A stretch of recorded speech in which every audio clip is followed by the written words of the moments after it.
터키 공화국 역사상 처음으로 자동차를 생산을 하게 됐다고 합니다. 그 감격적인 순간을 축하하기 위해서 국회의사당이 축제를 열고 대통령이 처음 시승을 하게 됐습니다. 대통령을 태운 자동차가 붕 하고 함께 미끄러져 가자 사람들은 박수를 치며 환호를 했습니다. 근데 웬걸 300m도 못 가서 푸드덕거리더니 시동이 꺼지고 그만 섰버렸습니다. 대통령의 얼굴에서 웃음기가 사라져버렸습니다. 당황한 사람들이 쫓아가고 확인을 해보니까 그 관계자가 와서 대통령에게 이렇게 보고를 합니다. 죄송합니다, 카카. 너무 흥분해서 자동차에 기름을 넣는 걸 잊어버렸습니다. 한번 따라해 보실래요? 아무리 좋은 차도 기름 없이는 달릴 수 없다. 아무리 스펙이 좋은 인생이라 할지라도요, 마음속에 삶의 목적과 의미 그리고 신앙이 없으면 결코 성공할 수 없습니다. 믿으시죠? 자, 우리 인생을 행복하게 하는 요소 그리고 우리 인생을 복되게 만들어가는 성공의 에너지, 기름은 무엇일까? 성경에 보면 세 가지를 소개하고 있습니다. 그 첫 번째가 바로 육체라고 하는 행복의 요소입니다.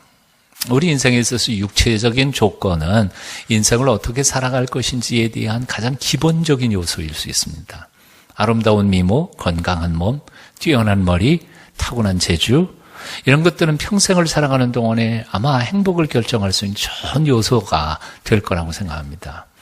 요즘에는 연세 많으신 70, 80 되신 분들도 수술을 한다 그러더라고요. 예, 주름살 수술도 하고 하는 이유가 뭐죠?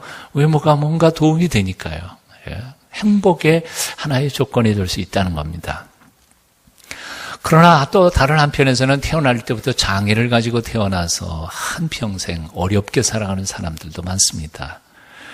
육체적인 허약함, 모자라는 지성, 그리고 가난, 깨진 가정에서 태어난 것 등등 이 육체적인 조건들은 행불행을 결정하는 첫 번째 가장 기본적인 요소가 될 수 있습니다. 자, 그런가 하면 두 번째, 성경에서는 혼이라고 표현되는 정신이라고 하는 요소가 있습니다. 육체적인 조건보다 더 중요하게 우리 인생을 결정지을 수 있는 요소입니다. 역사를 돌아보면 육체적으로는 도저히 행복할 수 없었던 사람들인데에도 오직 이 정신적 강건함을 통해서 참 아름다운 삶의 흔적을 남긴 사람들이 한둘이 아닙니다.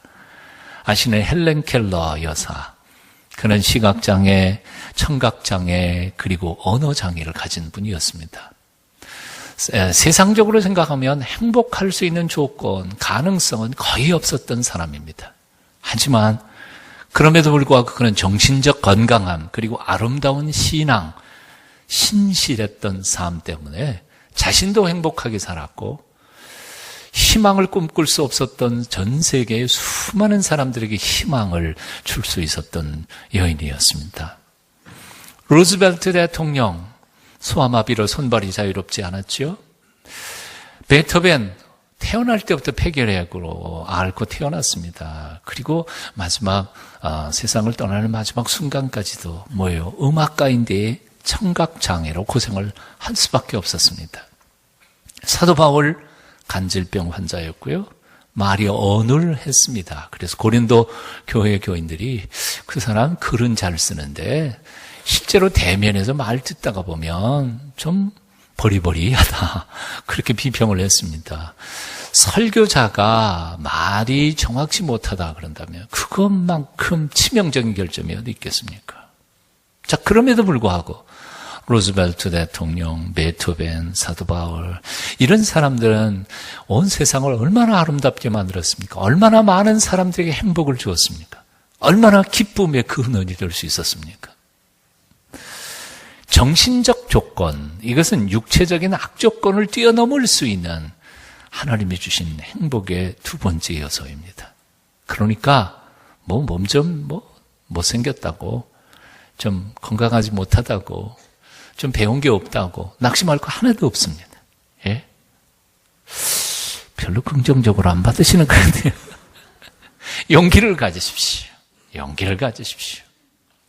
세 번째 행복을 결정하는 세 번째 요소, 가장 중요한 요소가 있습니다. 영입니다. 영은 우리의 존재에 너무 깊은 내면에 감춰져 있기 때문에 그 존재를 의심하는 사람들도 있는 것 같습니다.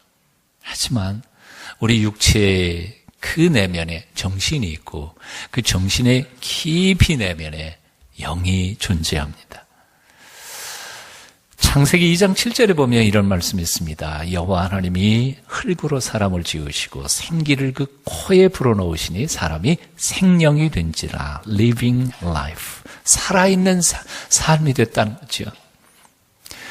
하나님이 흙으로 사람을 만드셨기 때문에 코에 호흡만 빠지면 그 순간에 그는 흙으로 돌아갈 수밖에 없습니다. 당연한 이치입니다. 하지만 오해하지 마십시오. 그 흙으로 육체의 몸이 돌아갔다고 해서 그 속에 담겨져 있는 하나님의 형상대로 지음을 받은 영까지 다 사라져버리는 것은 아닙니다. 믿으시죠? 이 점에서 인간을 인간답게 하는 것은 이 외모, 스펙, 육체가 아니라 사실 그 속에 담겨져 있는 영입니다. 혼입니다. 죄지와 사람을 구별짓게 하는 것도 바로 이 영 때문이고, 그래서 사람들은 사람을, 인생을 만물의 영장이라고 표현하는 것입니다. 바로 이런 이유 때문에 아무리 육체적으로 정신적으로 행복의 조건을 다 갖추고 있다 할지라도 영적으로 불안한 사람은 결코 행복할 수 없습니다. 다시요. 아무리 강건하고 빈틈없는 지성을 가지고 있다 할지라도 영혼이 삐뚤어진 사람은 그 인생이 결코 행복할 수 없습니다. 오직 내 깊은 내면에 내 마음의 영혼이 안식을 온전히 누릴 때에만 진정한 안식과 참된 평화와 기쁨을 누릴 수 있게 되는 법입니다. 그래서 어거스틴은 이런 고백을 했죠. 주 예수님, 당신 앞에 무릎을 꿇기 전까지는 내게는 참된 평안이 없었나이다. 당신 앞에 무릎을 꿇기 전까지는 내게는 진정한 참된 평안이 없었나이다. 파스칼은 그의 빵세에서 이런 표현을 합니다. 하나님은 우리 인생들을 지으실 때 그 속에다가 커다란 공허 하나, 공간 하나를 지으셨다. 그런데 그 공허, 그 공간은 오직 영원자이신 하나님 당신으로만 채울 수 있게 하셨다. 사람들은 뭔가 많이 얻으면 행복할 것 같은데 항상 느끼는 게 뭐예요? 1%가 부족하잖아요. 세상에 50% 부족하면 좀 내가 버틸 것도 있을 것 같은데 항상 1% 부족해요. 뭔가 부족한 것 같아요. 뭔지는 모르지만. 근데 그 부족한 공허를 바로 일시적인 재물로 채우려고 하거나 아니면 찰나적인 인간의 욕망을 채우려고 하다가 보니까 인간은 진정한 참된 만족은 없는 겁니다. 먹어도 배고프고 마셔도 여전히 목마릅니다. 아무리 모으고 쌓아놓아도 여전히 우리는 모자라게 느껴집니다. 영혼의 만족이 없는 인생은 따라해 보십시오. 신기루일 뿐이다. 신기루 아시죠? 제가 어렸을 때 무슨 영화인지도 기억이 안 나요. 어떤 장면인지 그 장면만 기억하는데요. 사막을 가던 한 나그네가요. 저 앞에 오아시스가 보입니다. 그래서 죽을 똥 살 똥 모르고 갑니다. 딱 가보니까 있어요? 없어요. 저쪽에 또다시 그 오아시스가 보입니다. 아, 저기였구나. 또 가봤는데 없어요. 아시는 것처럼 신기루는 그 빛의 굴절에 의해서 저 멀리 있던 게 가까이 눈에 보이게 만드는 현상 아니에요. 인생도 똑같습니다. 내가 저곳에만 가면 나는 행복해질 것 같아요. 그래서 쭉 달려갔어요. 도착해 보니까 또 다른 저곳이 보이는 거예요. 죽으라고 갔어요. 또 다른 저것이 보여요. 끊임없이 신기를 쫓아서 우리는 달려가고 있습니다. 나는 저 사람, 즉 부장, 저 자리만 내가 올라가면 행복할 것 같아요. 그래서 죽으라고 지지밟고 열심히 노력하고 부장 올라갔어요. 근데 또 보여요? 위에가. 또 보여. 올라갔는데 여전히 우리는 여전히 부족해요. 여전히 모자라요. 행복의 신기루. 가도 올라도 끝이 없는 신기루. 우리는 그것에 속아서 숨가쁘게 달려가지만 여전히 우리에게는 만족함이 없는 것입니다. 영혼의 갈증이 해소되지 않는 한 삶은 영원히 목마릅니다. 한번 따라해 보실래요? 영혼의 갈증이 해소되지 않는 한 삶은 영원히 목마르다. 목말라요. 여전히 목말라요. 여러분 오늘 이 아침에도 목말라서 오셨죠? 목말라요. 오래전에 이스라엘 땅에 다윗이라고 하는 성군이 있었습니다. 그분을 우리 역사로 조금 해본다면 고구려의 동명상왕 같은 사람이었습니다. 그것도 부족해서 조선의 태조와 그리고 세종을 합해놓은 사람. 유대인들은 하늘처럼 모시는 사람입니다. 그 다윗의 왕조가 다시 이 현대사회에 이루어졌으면 하는 열망으로 이스라엘의 국기는 뭐예요? 다윗의 별을 거기다 그려놓고 고대하고 있습니다. 그만큼 좋아하는, 그만큼 존경하는 왕입니다. 모든 것을 다 가졌고 모든 것이 잘 되어가던 어느 순간에도 그는 그러나 만족할 줄 몰랐습니다. 수많은 아내들이 있었음에도 불구하고 오늘날 전쟁터에 나아가 목숨을 걸고 싸우고 있던 한 부하의 아내를 탐하게 됩니다. 그를 범하고 죄를 감추기 위하여 잔꾀를 부리지만 성공하지 못했습니다. 결국 그는 간음에다가 살인 교사죄까지 저지르고는 그 죄책감에 고통을 당합니다. 마음속에서 끊임없이 들려오는 하나님의 파수꾼인 양심의 소리에 그는 도저히 견딜 수가 없었습니다.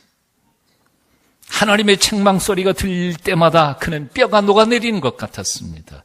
밤잠을 자지 못하고 고통의 세월을 보내던 어느 날 그는 마침내 하나님 앞에 엎드려 울부짖습니다. 오늘 본문 3절부터 5절까지입니다. 쉬운 번역으로 제가 읽어드립니다. 이 몸이 지은 죄 주께 아뢰지 않을 때에 온종일 마음 괴로워 뼈마디가 녹아내리듯 했습니다. 주께서 밤낮 나를 진두르시어 이 몸이 여름 가물에 타들어가는 들풀 같았습니다. 주께 내 죄를 아뢰리라 마음 먹고 내 허물 여호와께 다 아뢰었더니 따라해 보실래요? 그 즉시 내 모든 잘못 다 용서해 주셨습니다. 그 즉시 내 모든 잘못 다 용서해 주셨습니다. 하나님의 용서는 즉각적이었습니다. 그 즉각적인 용서 앞에서 다윗은 감격해서 이렇게 찬양합니다. 오늘 1절 2절입니다. 허물의 사함을 얻고 그 주의 가림을 받은 자는 복이 있도다. 마음에 간사가 없고 여호와께 정죄를 당치 않는 자는 복이 있도다. 다른 번역으로 읽어드릴까요? 복되도다. 자기 죄를 용서받은 사람이요 자기 허물을 사면받으니요 복되도다. 주께서 그 죄를 눈감아 없다 하시고 그 속이 순전한 사람이요. 여러분 행복이 어디서 온다고 생각하십니까? 행복은 막혔던 것이 뚫린 곳에서, 단절되었던 관계가 회복되는 데서 옵니다. 공의로우신 하나님과 나 사이에 막혔던 죄의 담이 헐어져 버리고 하나님이 용서하신 그 확신, 그 기쁨, 그 기쁨으로 죄책감에서부터 죄의식에서부터 해방되는 순간 세상에 그 어떤 것으로도 살 수 없는 하늘의 행복이, 평화가 우리를 찾아오는 법입니다. 불통은 비극을 만들고 소통은 행복을 창조합니다. 그런데 불통의 가장 큰 원인이 뭐라고 생각하십니까? 죄입니다. 죄입니다. 그래서 그 죄를 회개하고 온전히 용서받았을 때 그 순간 하나님은 더 이상 내게 심판주가 아니라 나를 사랑하는 사랑의 아버지가 되십니다. 그리고 그 순간 하나님의 용서에 대한 확신을 가진 사람은 세상이 완전히 달라 보입니다. 경험해 본 사람만 합니다. 나도 경험했습니다. 혹시 경험 못 해본 사람은 경험할 수 있게 되기를 축원합니다. 밤새도록 하나님 앞에 울며 통곡하고 기도하다가 새벽녘쯤에 내 마음속에 성령께서, 주님께서 내 죄, 그 죄 때문에 내가 죽었지 않니? 다 이미 용서했다. 그게 확신으로 돌아오는 순간 그 다음날 아침 새벽 하늘은 어제 본 하늘이 아니었고, 그날 본 길거리에 핀 코스모스는 어제 내가 보았던 코스모스가 아니었습니다. 그날 본 우리 어머니 얼굴은 어제 본 어머니가 아니었습니다. 사람도 세상도 하늘도 땅도 완전히 새로웠습니다. 행복, 용서의 은총을 경험해 본 사람의 눈에는 세상이 완전히 달라지는 것입니다. 그 감격, 그 행복을 나는 여러분이 모두 다 경험해 볼 수 있기를 축원합니다. 한 전직 검사가 법조계의 비리를 고발하며 책을 한 권 썼는데 제목이 참 재미있습니다. 아시는 것처럼요. 한번 따라해 보겠습니다. 브레이크 없는 벤치. 뭐라고요? 브레이크 없는 벤치. 벤츠는 엔진이 좋아서 아주 잘 달립니다. 근데 브레이크가 없으면 어떻게 됩니까? 대형 사고 나는 거죠. 예. 세발 자전거는 브레이크 없어도 돼요. 아무리 달려도 뭐 큰 사고 안 나요. 하지만 잘 나가는 벤츠는 브레이크가 좋아야 돼요. 엔진이 좋은 차일수록 좋은 브레이크가 필요합니다. 정말 좋은 차는 엔진이 좋은 차가 아니라 브레이크가 좋은 차입니다. 마찬가지입니다. 인생에 있어서도 잘 나가는 사람들일수록 서야 할 때 설 줄 아는 좋은 브레이크가 필요합니다. 그런데도 세상을 돌아보면 세상 사람들은 잘 나갈 때 마구 달려갑니다. 서야 하는데도 서지 못합니다. 그래서 마구 달리다가 보니까 아무데나 자기 인생 처박아 버리고 망해버리고 맙니다. 이런 사람을 가리켜서 그 검사는 브레이크 없는 벤치라고 표현한 것입니다. 어떤 불의 글입니다. 좋은 차는 좋은 엔진과 함께 좋은 브레이크도 있어야 하는 것처럼 똑똑한 인생일수록 그 인생을 컨트롤해 줄 수 있는 하나님이 필요한 법이다. 동의하세요? 예. 77 맞은 사람은요, 예. 사고 쳐도 뭐 온 세상에 그렇게 큰 문제 안 일어나요. 기껏 해봐요. 뭐 물건 몇 개 없어지거나 옆에 있는 사람 좀 손해 좀 보는 거지요. 하지만 똑똑한 사람은요, 사고 치면요, 나라를 말아먹어요. 나라를 말아먹어요. 똑똑한 사람일수록 그래서 그것을 통제할 수 있는, 컨트롤할 수 있는 하나님이 필요한 법입니다. 다윗은 잘 나가는 왕이었습니다. 별 볼 일 없는 집안에서 태어나 그것도 막내로 태어난 별 볼 일 없는 사람이었습니다. 그런 그가 한 나라를 세워서 강대국으로 만들었습니다. 충성스러운 부하들이 전쟁터에 나가서 연전연승하고 있었습니다. 소위 말하는 잘 나가는 벤츠 같은 인생이었습니다. 그래서 그만 사고를 내고 만 것입니다. 보통 일반 역사 같은데 다른 황제들 같으면 뭐 그까짓 거 가지고 뭘 그러냐. 그리고 양심의 가책도 없이 그냥 그대로 밀려갔을지 모르겠습니다. 기왕에 버린 몸 또는 누가 감히 내 길을 막을 거야. 그리고 밀고 갔을지도 모르죠. 내친 김에 그렇게 달리다가 결국은 자기도 망하고 나라도 망하게 만듭니다. 하지만 다윗에게는 좋은 브레이크가 있었습니다.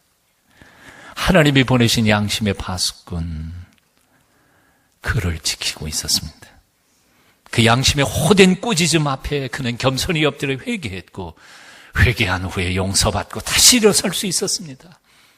그는 가슴을 쓸어내리면서 엄청난 자신의 허물과 잘못을 용서해 주시고 조건 없이 그리고 새롭게 다시 살게 하시는 하나님께 감격에 차서 이렇게 노래하고 있는 겁니다.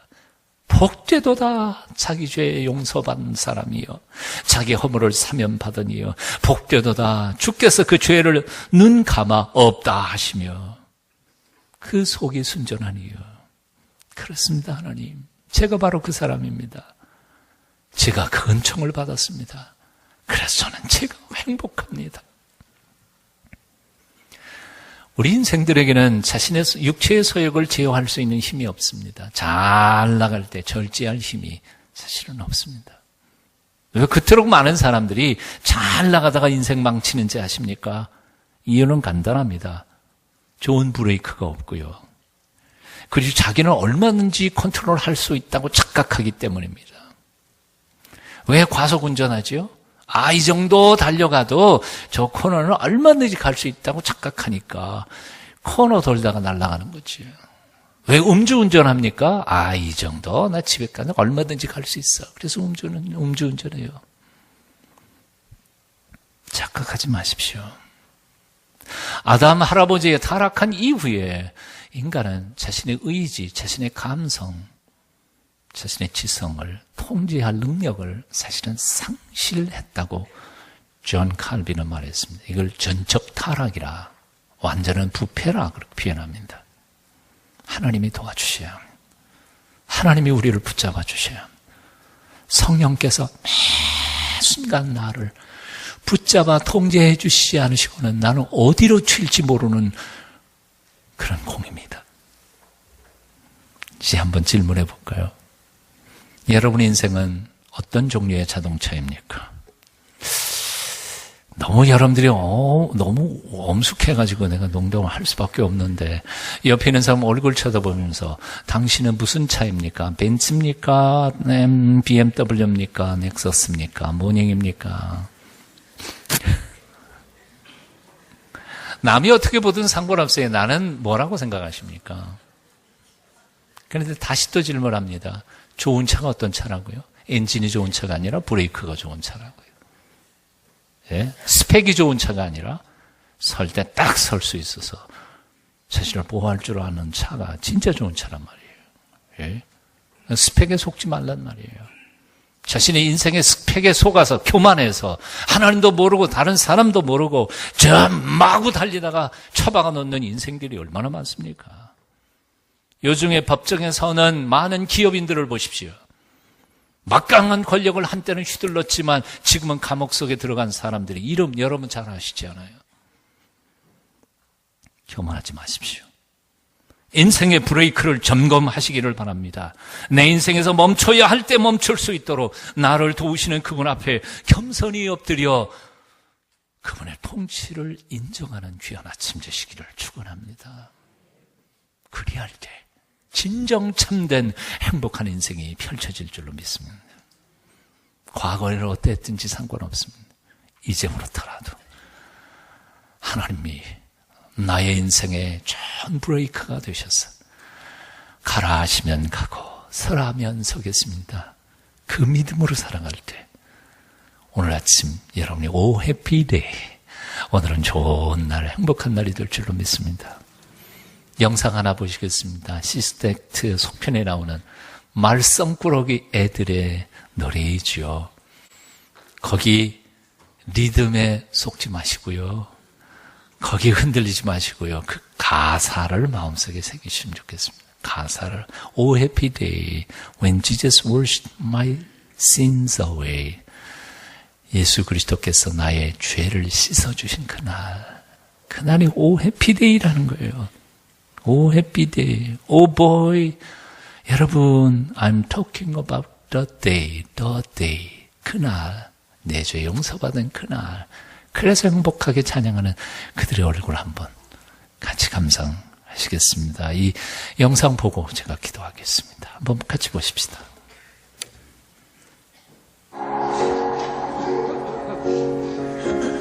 Okay, you guys, relax. Okay? Take a deep breath. Be fine, don't worry. You ready? Oh, happy day.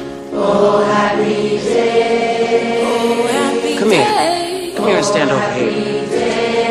When Jesus washed. When Jesus washed. When Jesus washed. When Jesus washed. Jesus washed.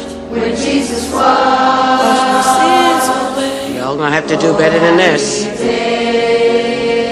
Oh, happy day. All right, you guys, take your cue from me. La la la la la la la la la la la la la la la la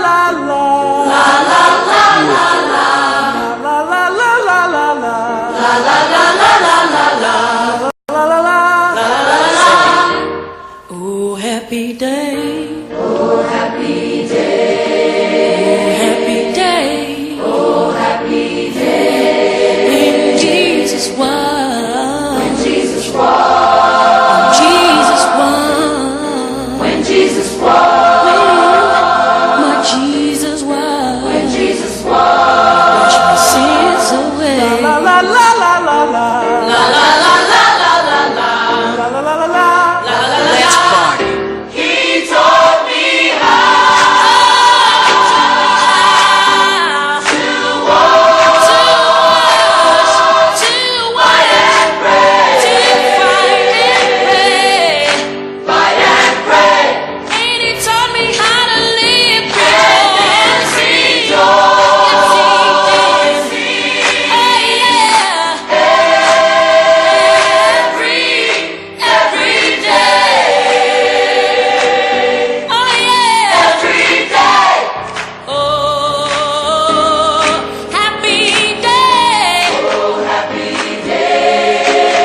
기도 한번 할까요?